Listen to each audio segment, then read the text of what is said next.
আলু দিয়ে এটা বানিয়ে খেয়ে দেখবেন, খুব ভালো লাগবে। আলুগুলোকে আগে গোল গোল করে কেটে একটু লবণ দিয়ে জলে ভাপ দিয়ে তুলে নেব।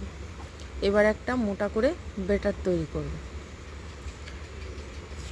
কর্নফ্লাওয়ার, ময়দা, গোলমরিচের গুঁড়ো, লঙ্কার গুঁড়ো, বিট লবণ, চাট মশলা, হলুদ, নুন দিয়ে এবার একটু গুলে নেব।